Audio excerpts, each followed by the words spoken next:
There is something unusual about Oprah Winfrey's public image. Not that she's powerful, not that she's rich, not even that she's admired. It's that she exists almost without resistance. In an era where celebrities are constantly questioned, re-examined, and dismantled, Oprah somehow floats above suspicion. Conversations stop when her name enters the room. Criticism softens. Doubt feels impolite. Even when controversies brush past her, they never seem to stick. Nothing is ever her fault. She is never directly involved. She is always adjacent, never responsible. That alone wouldn't mean much if it didn't happen every single time. Because when the same explanation repeats itself across decades, across industries, across ruined reputations, it stops sounding like coincidence. It starts sounding like insulation, a system where one person remains untouchable, no matter how close the fire gets. To understand how Oprah reached that position, you don't start with scandals, you start with trust. Oprah didn't rise by dominating rooms. She rose by making people feel safe inside them. Early in her career, what separated Oprah from every other television host wasn't intelligence or credentials, it was vulnerability. She didn't interview guests from above. She sat beside them.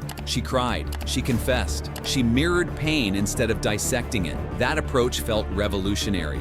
Viewers weren't watching a show, they were participating in an emotional exchange. Oprah didn't tell people what to think, she made them feel understood. And once that connection formed, something rare happened in media. People stopped questioning her. Over time, Oprah became more than a host. She became a filter through which stories felt approved. If a subject appeared on her couch, it felt legitimate. If Oprah believed someone, audiences followed. Not because she claimed authority, but because she never needed to. And that's where the shift quietly began. There was no single moment when Oprah decided to become a guide for millions. No announcement, no rebrand. It happened gradually, through repetition, story after story, confession after confession, pain validated without resistance. Eventually, emotional truth replaced factual truth. If something felt real, it was treated as real. Guests weren't interrogated, claims weren't stress tested, experts weren't pushed. Oprah listened, and her listening became endorsement. By the late 1980s, this had consequences. One of the clearest examples came not from scandal, but from celebration. When Oprah revealed her dramatic weight loss on television, it wasn't framed as a medical experiment. It wasn't contextualized with risks or limitations. It was framed as victory. She didn't explain the extreme supervision. She didn't emphasize the danger. She didn't warn viewers not to imitate it. She showed results, and for millions of people, that was enough. Suddenly, Oprah wasn't just someone who talked about wellness. She embodied it. Her personal experiences began functioning as proof.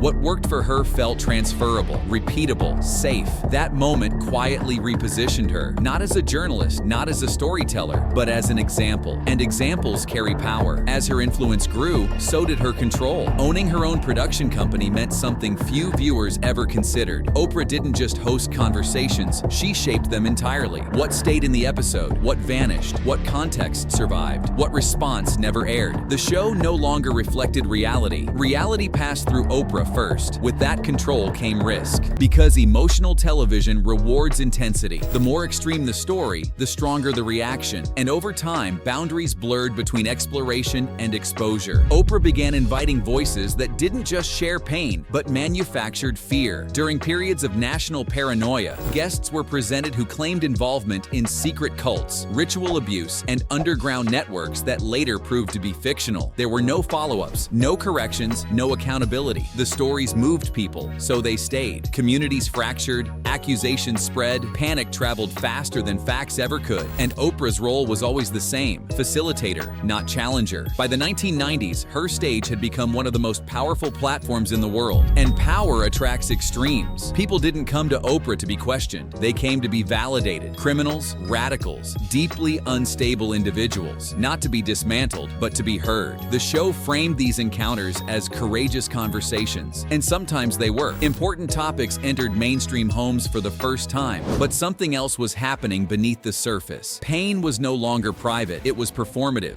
Guests were pushed toward confession, toward emotional climax, toward moments they couldn't take back once the cameras stopped rolling. And celebrities weren't exempt. On Oprah's couch, fame didn't protect you. It made you more vulnerable. Privacy became negotiable. Trauma became currency. Interviews blurred into interrogations. Personal boundaries were tested live on air. And because Oprah was perceived as compassionate, resistance felt unreasonable. If someone pulled back, It wasn't strength, it was suspicion. That imbalance changed careers, it reshaped narratives, and it taught future guests an unspoken lesson: control the story, or lose control of how you're remembered. By now, Oprah wasn't just influencing culture, she was directing it. What she read became bestsellers. What she supported became movements. What she introduced became authority. Audiences didn't just watch Oprah, they followed her. And once people start looking to one figure for emotional truth, moral clarity, health guidance, and spiritual reassurance, the consequences stop being hypothetical. Influence becomes dangerous when it stops being questioned. By the time Oprah reached her peak, she no longer needed to persuade anyone. Trust had already been banked. Credibility had already been transferred. Whatever she touched felt pre-approved. And that's when something subtle but irreversible happened. Oprah stopped being a gatekeeper and became a multiplier. When experts appeared beside her, they didn't just gain exposure, they gained legitimacy. Oprah didn't introduce them as possibilities. She introduced them as solutions. One of the first was a man who spoke in absolutes. Dr. Phil wasn't presented as a therapist working through nuance. He was presented as clarity itself.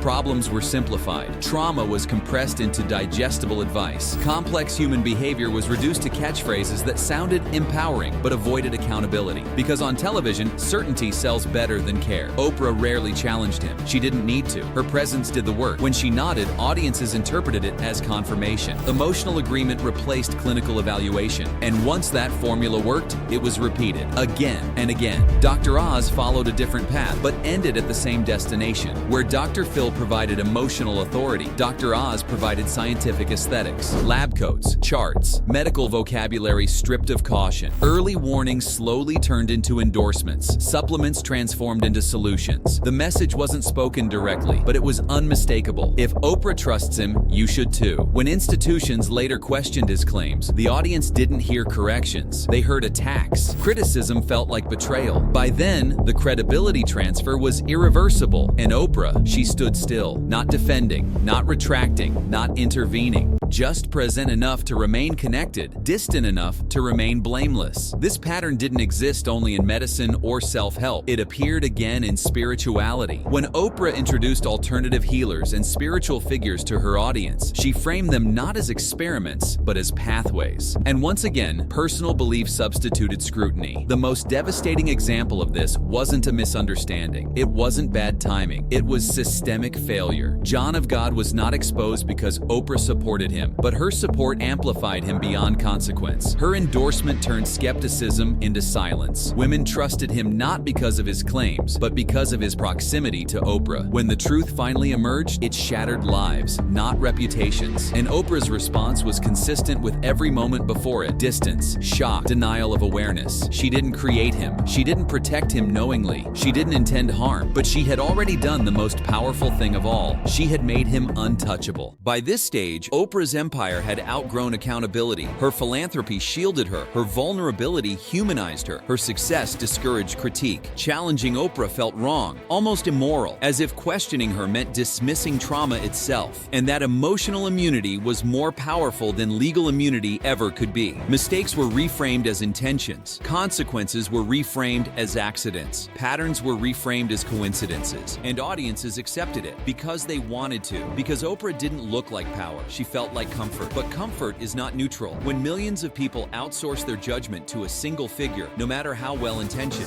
that figure becomes responsible whether they accept it or not. Oprah never positioned herself as flawless. She positioned herself as human, and that may be the most effective shield of all, because when harm follows, humanity becomes the excuse. I didn't know. I trusted the wrong person. I was trying to help. Those statements may be true, but when repeated endlessly, they stop being explanations and start becoming infrastructure. The uncomfortable truth is this: Oprah didn't need to be malicious to cause damage. She didn't need to be conspiratorial. She didn't need to control outcomes. She only needed to validate. And validation, when broadcast at scale, reshapes reality. It determines who gets believed, who gets protected, and who gets ignored. Today, Oprah's image remains largely intact. She still symbolizes growth, resilience, and wisdom. And perhaps parts of that legacy are deserved. But legacy doesn't erase impact. The real question surrounding Oprah Winfrey isn't whether she meant well. It's whether someone with that much influence can ever afford to rely on intention alone.